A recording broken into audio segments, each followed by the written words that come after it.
Salmo 1. Vamos a leer todos juntos el Salmo 1. Y vean lo que dice ahí en el Salmo 1. Leemos, dice así, todos juntos. Bienaventurado no anduvo en consejo de malos, ni estuvo en camino de pecadores, ni en silla de escarnecedores se ha sentado, sino que en la ley de Jehová está su delicia, y en su ley medita de día y de noche. Será como árbol plantado junto a corrientes de agua, que da su fruto en su tiempo, y su hoja no cae, y todo lo que hace prosperará. No así los malos, que son como el tamo que arrebata el viento. Por tanto, no se levantarán los malvados en el juicio, ni los pecadores en la congregación de los justos, porque Jehová conoce el camino de los justos, mas la senda de los malos perecerá.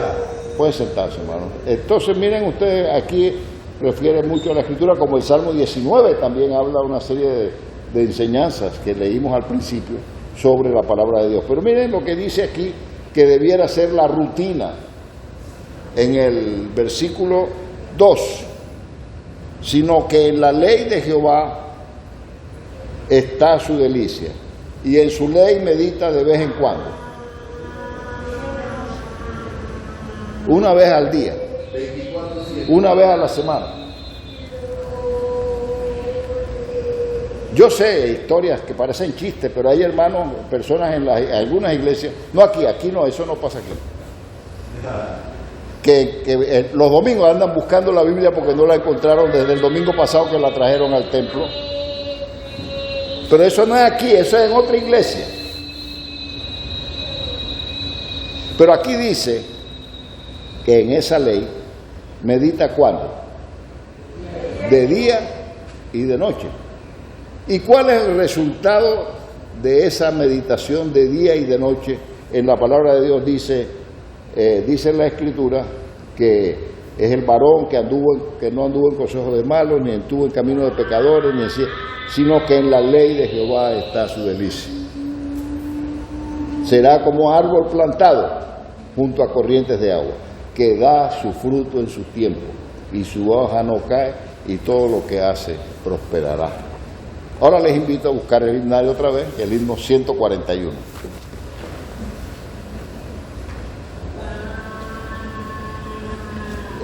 Este es uno de los himnos que no sé si es literal, pero es casi uno de los himnos que se canta con la palabra de Dios.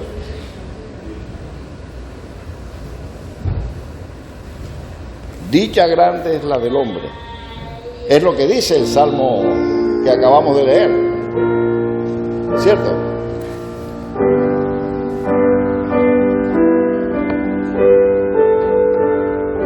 Miren, vayan viendo para que vean la exactitud que hay entre ese Salmo y el Salmo 1. Precisamente dice ahí: bienaventurado el varón que no anduvo en consejo de malos.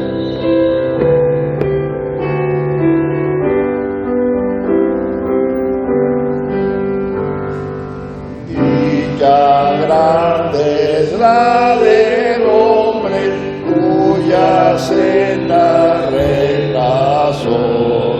Guardamos los pecadores de su actual redención, a los malos consejeros, pecador que teme el mal.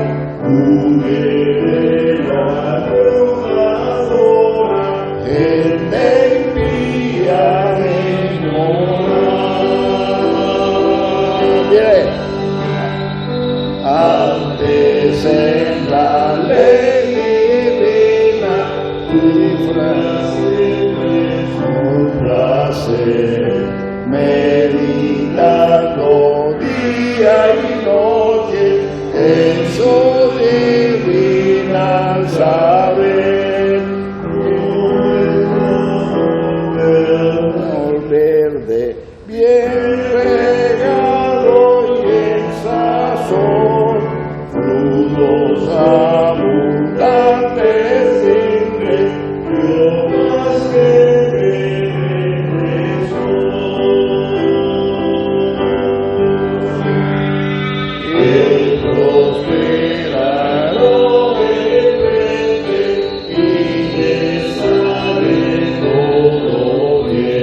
Amén. Ahora les invito a buscar en sus Biblias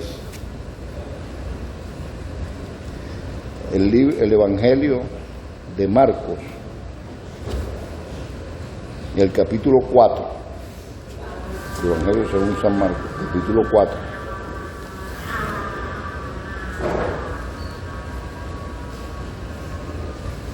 Del 1 hasta el 20. Evangelio según San Marcos, capítulo 4, del 1 al 20. Vamos a leer el Evangelio de esta parte de San Marcos, donde está la parábola del sembrador. Sin embargo, debo decirles que esta parábola es uno de esos pasajes que se encuentra en los 3 evangelios que se conocen con el nombre de evangelios sinópticos.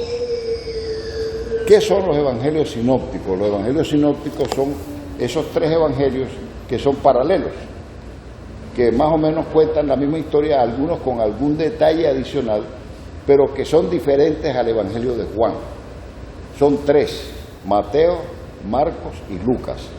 Son evangelios sinópticos, o evangelios que son parecidos, casi que iguales, pero hay a veces detalles entre un u otro evangelio que nos dan otra información adicional. Y esta parábola es una de las parábolas, tal vez alguien decía que es la parábola más importante, porque la interpretación de esta parábola ayuda a entender otras parábolas, porque nos da algunos detalles en relación a lo que el Señor quería enseñar con esta enseñanza, con esta parábola. Esta parábola nos habla de la importancia de oír, recibir y anunciar la palabra. Por eso hablábamos de que la vida cristiana y la palabra de Dios. Porque a través de la palabra de Dios el Espíritu Santo hace su obra para que tengamos el nuevo nacimiento. Y ahí en la enseñanza de la palabra tenemos que oírla, pero también recibirla. No seamos oidores olvidadizos. Yo estaba pensando cuando preparaba este mensaje que algunos hermanos, algunas personas con las cuales hemos compartido la palabra por mucho tiempo, harían bueno en recordar que hay que oír la palabra, pero también hay que recibirla. Y voy a adelantarles un poquito cuando dice que el que tiene oídos para oír, oiga. ¿He escuchado al Señor decir eso? El que tiene oídos para oír, que oiga. Y en algunas traducciones o algunos entendimientos de lo que significa la palabra oír, saliéndola del griego al español, se puede traducir también por obedecer.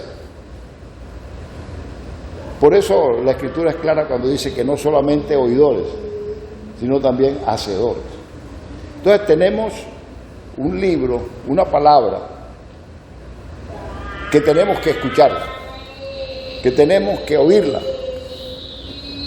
Dice el apóstol Pablo, decía que la fe viene por el oír, y oír ¿qué cosa? Los cuentos del camino, las historias de la telenovela, las películas famosas.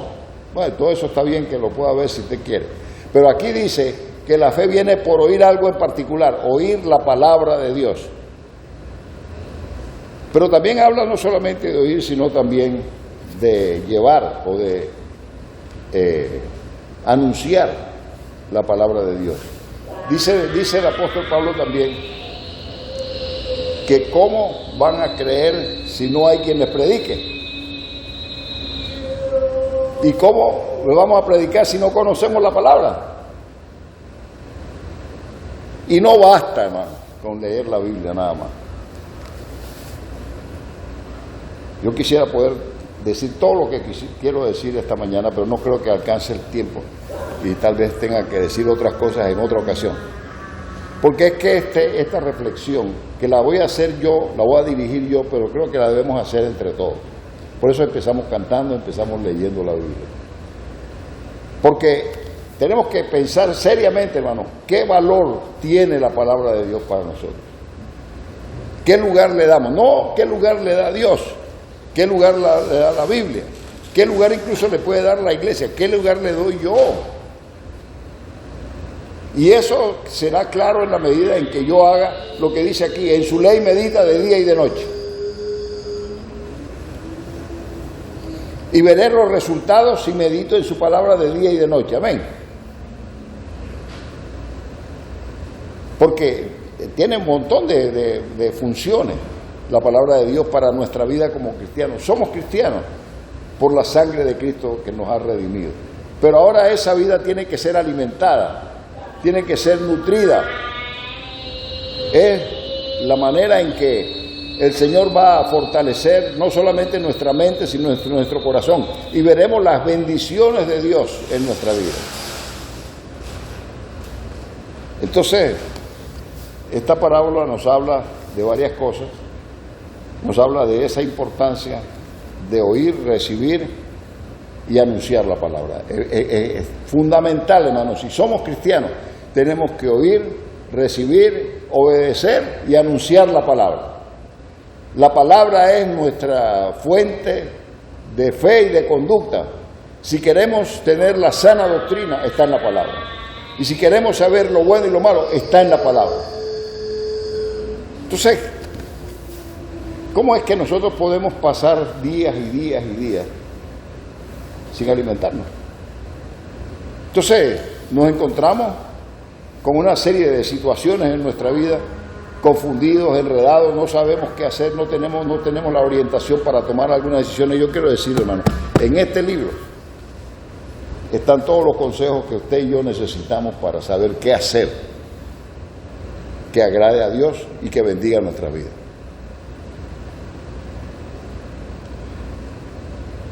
No es un libro inclusive, es una biblioteca, son 66 libros. Yo recuerdo, voy a decir esto, Rey debe acordarse, Diana también, que algunos hermanos también. ¿Ustedes se acuerdan cuando en la iglesia teníamos los hermanos que tuvieron la experiencia? Raúl también, cuando había esgrima bíblico, Raúl. Usted no veía a los hermanos teniendo que buscar el índice de la Biblia para saber dónde estaba un libro de la Biblia, porque no sabíamos de memoria los 66 libros, el orden en que estaban.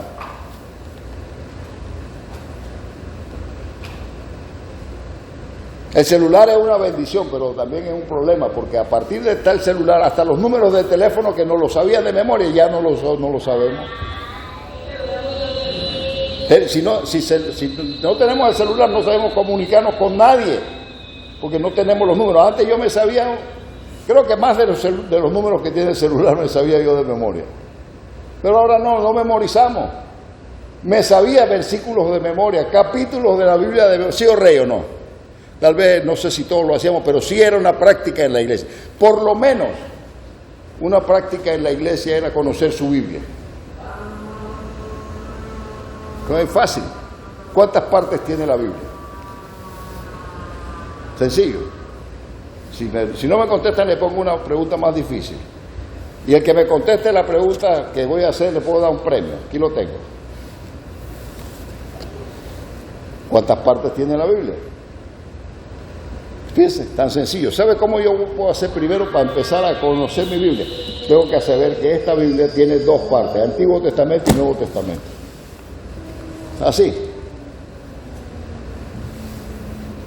Si yo no me sé eso, ya no puedo manejar mi Biblia con facilidad. Tengo que buscar el índice para ver qué dice antiguo y el otro dice nuevo. A lo mejor alguien dirá, pero esto es mecánico. Sí, hermano, pero eso demuestra nuestro manejo de la Biblia. Pero además, ¿cuántos libros tiene el Antiguo Testamento? Números, no me lo diga el orden. Mira que no le estoy pidiendo el orden. ¿Cuántos tiene el Antiguo Testamento?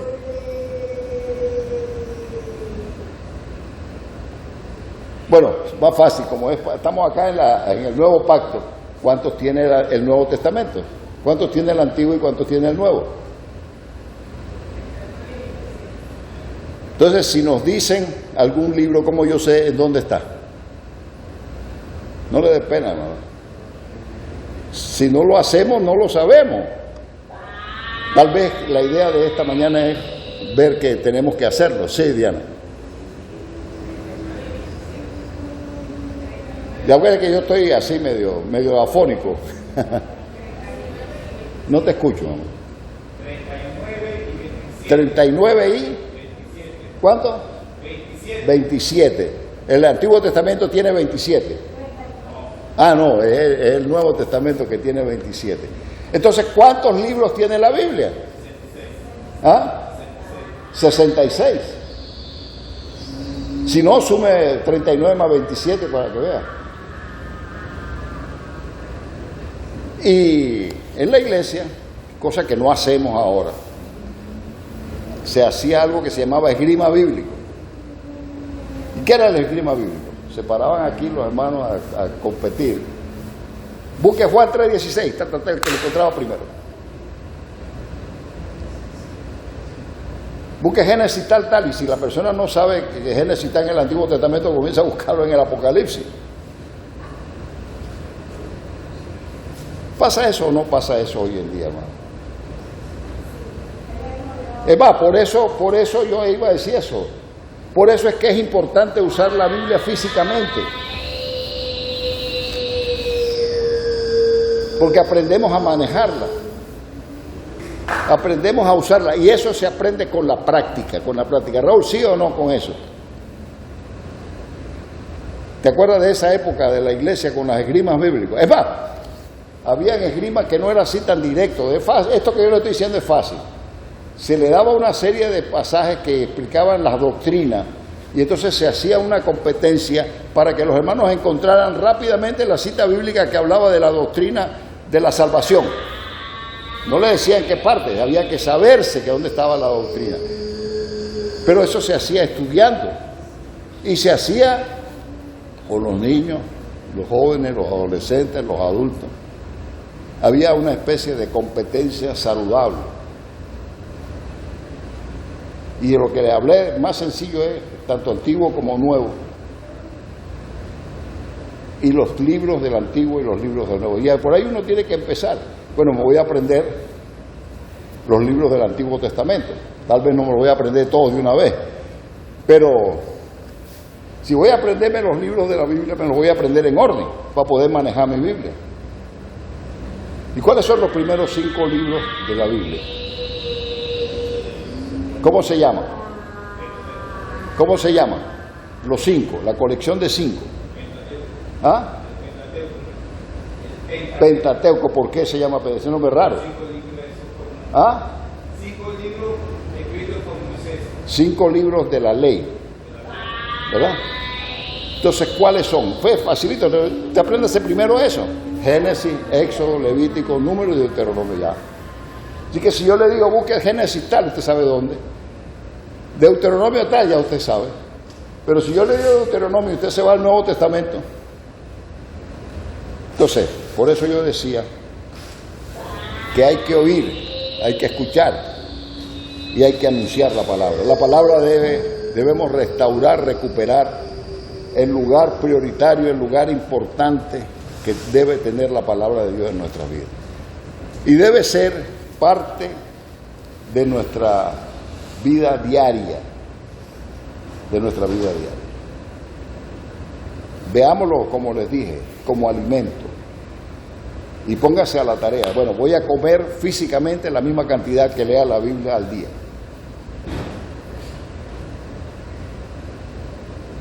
Entonces, hoy no leí la Biblia, hoy no como. La leí una vez, puedo comer una vez.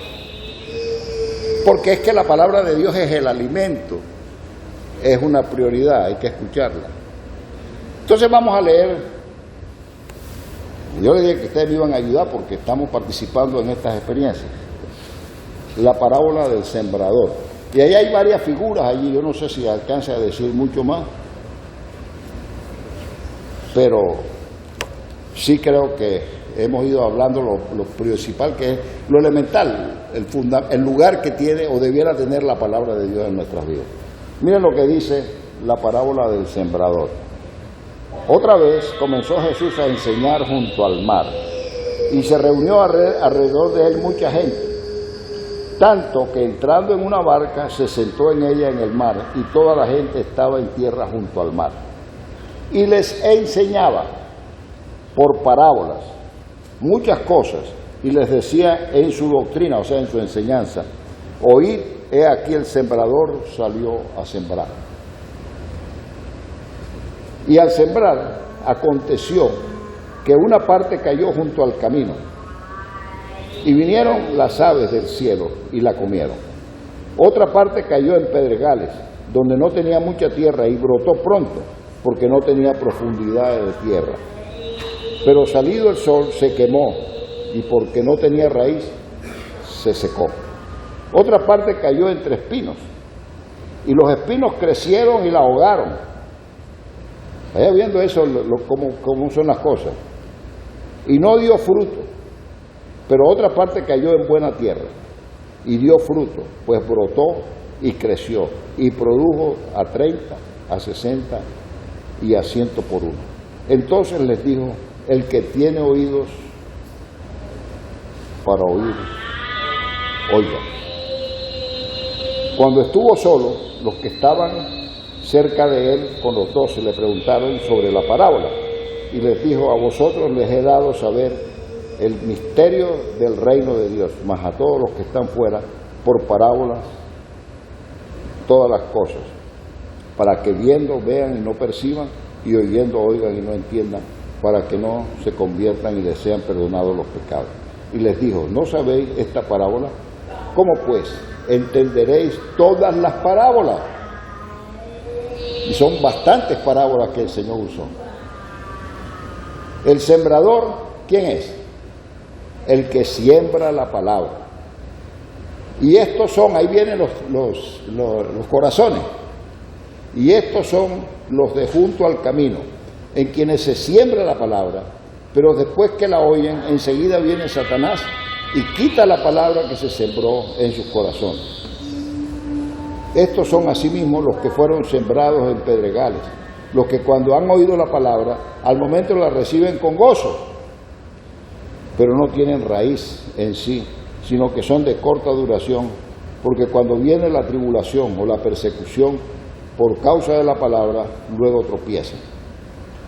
Y estos son los que fueron sembrados entre espinos, los que oyeron la palabra, pero los afanes de este siglo, escucha hermano, el engaño de las riquezas, la codicia de otras cosas, entran y ahogan la palabra y se hace infructuosa. Estos son los que fueron sembrados en buena tierra, los que oyen la palabra y la reciben y dan fruto a 30, a 60 y a 100 por uno. Creo que el método pedagógico de Jesús es bien sencillo. Y es claro, creo que no requiere mucha explicación. Es más, en Mateo, en la versión de Mateo, él explica un poco más esta parábola. Pero creo que al leerla está clarito. Lo único que quiero decirles es que, ¿qué es una parábola? Una parábola es una figura de enseñanza, es una especie de comparación.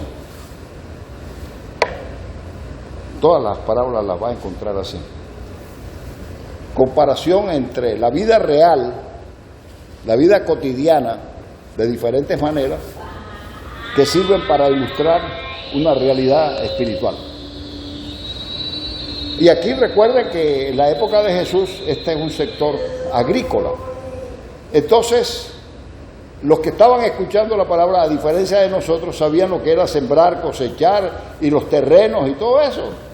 Así que era fácil dar la enseñanza porque la podían asimilar. Jesús usó mucho las parábolas, y todas las parábolas que enseñó Jesús, ustedes van a ver que son tomadas ejemplos de la realidad, pero después se usan para dar una enseñanza espiritual.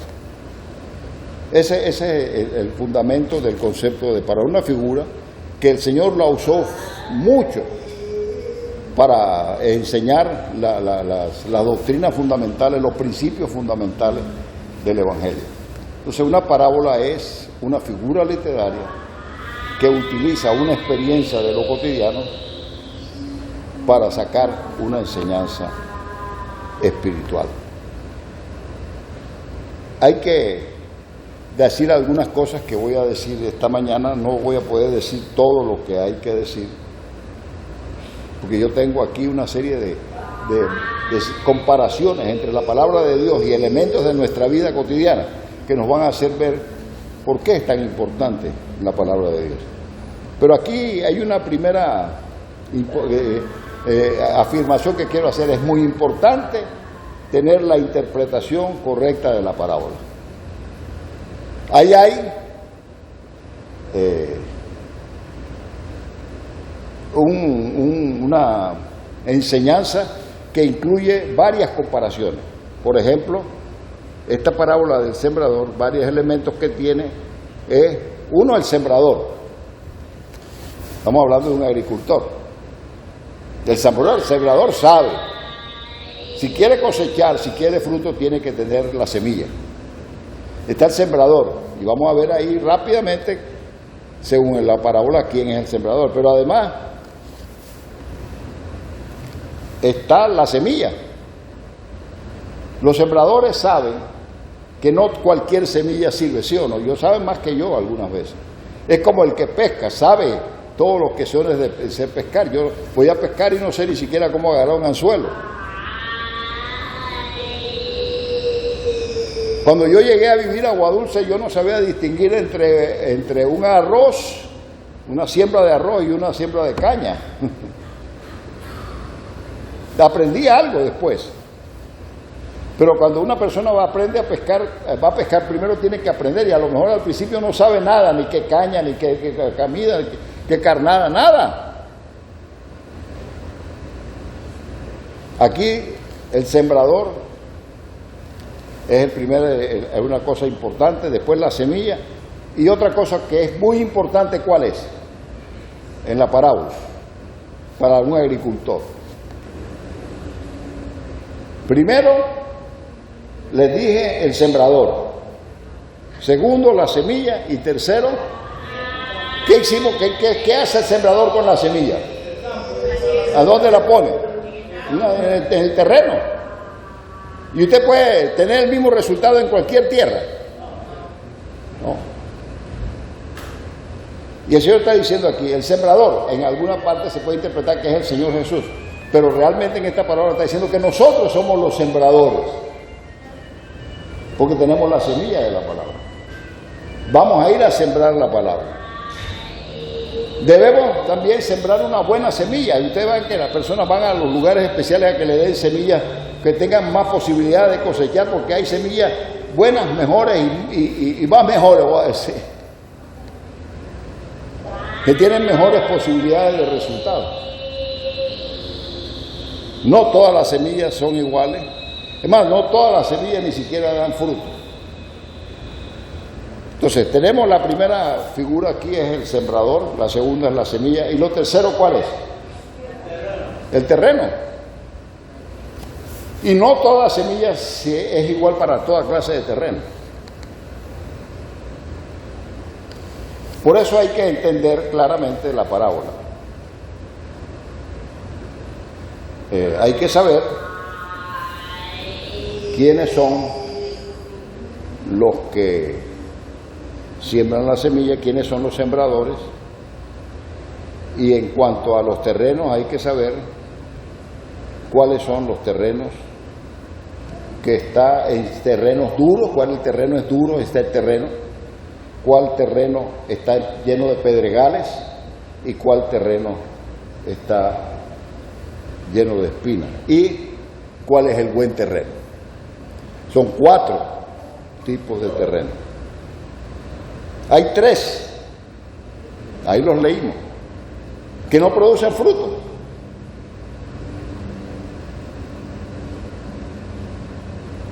No es por el sembrador ni es por la semilla, es por el corazón que recibe. Y ustedes no sé si han visto, hay personas que escuchan la palabra pero no penetran. ¿Lo han visto? ¿Lo han visto, hermano? Porque el terreno es duro, el corazón es el terreno. Pero hay otros que reciben la palabra, pero las dificultades, las persecuciones, etcétera, no permiten que crezca. Hay otros, creo que nosotros hemos visto y tenemos la experiencia de todos ellos, incluso algunos, que ustedes vienen a ver, escuchan la palabra, no en el templo, a donde sea que la escuchen, escuchan la palabra, se entusiasman, se llenan de gozo, la reciben con alegría, pero después de un tiempo, hasta ahí llegó, no dan fruto. Entonces, ese es lo que Jesús está diciéndonos. Tenemos que saber, hermano, cuál es el tipo ideal de suelo para poder entender cuál es el tipo de oyente el terreno donde sembramos la parábola. Y la importancia de que la persona que oye la palabra entienda, como dice el Señor Jesús, el que tiene oídos para oír, oiga. Y en ese sentido, esta palabra, el que tiene oídos para oír, oiga, es decir, el que tiene oídos para oír, obedezca.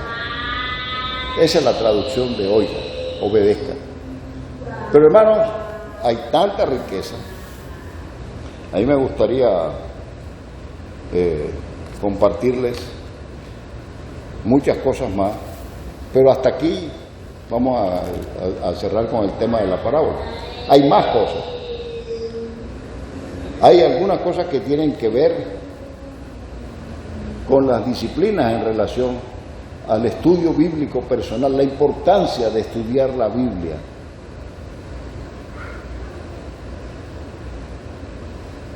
Y yo quisiera así pedir que en otro momento la podamos dar más detalles, para que salgamos de aquí con la inquietud de buscar la palabra de Dios. Pero yo quiero mencionar 3 cosas que tenemos que hacer generales para sacarle provecho y para esta enseñanza, esta reflexión de la palabra. Lo primero, hermano, para esa disciplina constante, permanente, diaria, con la palabra hay que tomarla.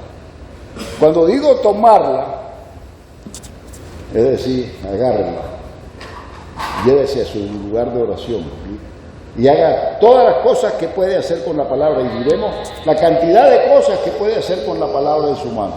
Tómela todos los días.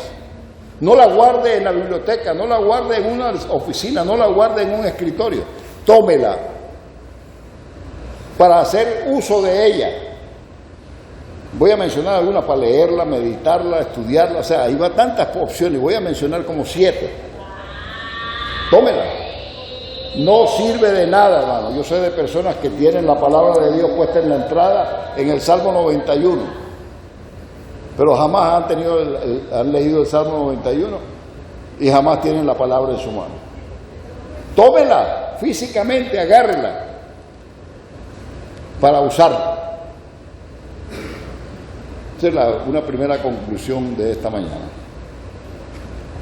Lo segundo, evalúe la palabra, evalúe lo que significa la palabra, valore lo que significa la palabra. Por ejemplo, la misma palabra de Dios dice que la palabra de Dios es como fuego.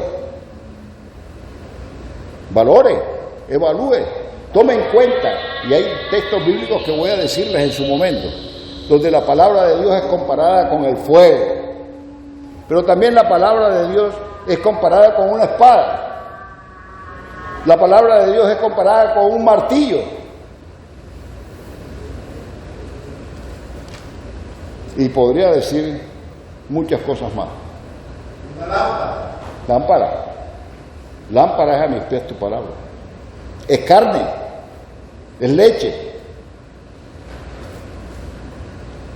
Es luz.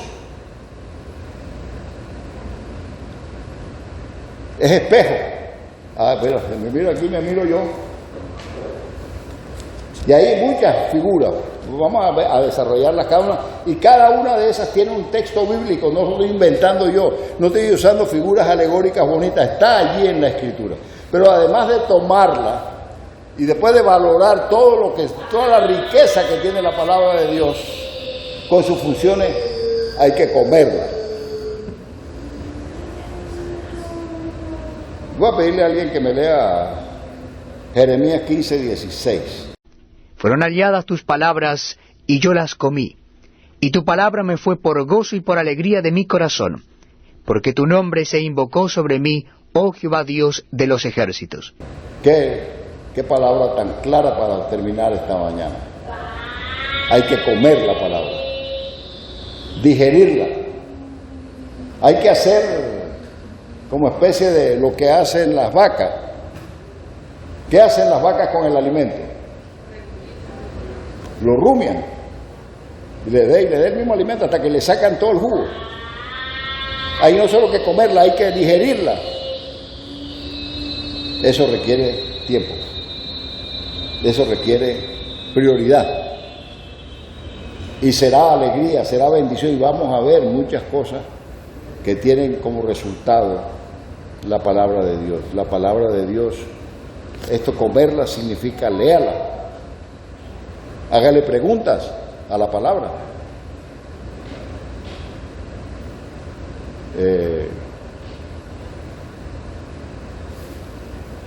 Hay que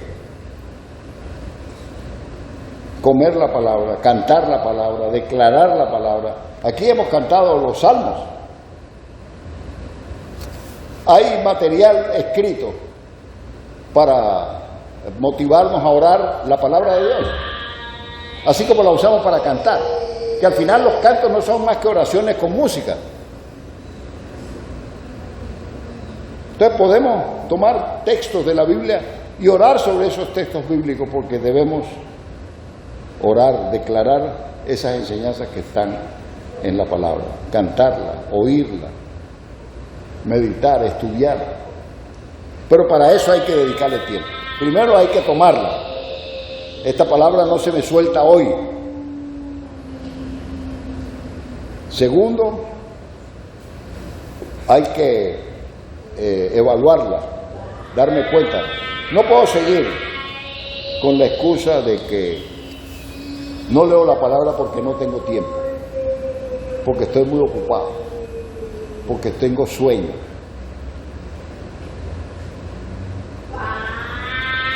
Sin embargo, hay personas que no leen la palabra, pero ven una película de 2 horas. Van a ver un juego de fútbol que dura como 2 horas. Y no estoy diciendo que está malo. Lo que estoy diciendo es que si tengo tiempo para ver una película, o tengo tiempo para ir a un estadio, o puedo ir a una pelea de boxeo, Willy, debo tener tiempo para leer la palabra. No para leerla a la carrera, no para tener 5 minutos y ya. Bueno, ya cumplí. Hermano, no es una tarea de cumplir o no cumplir, es lo que significa darle provecho.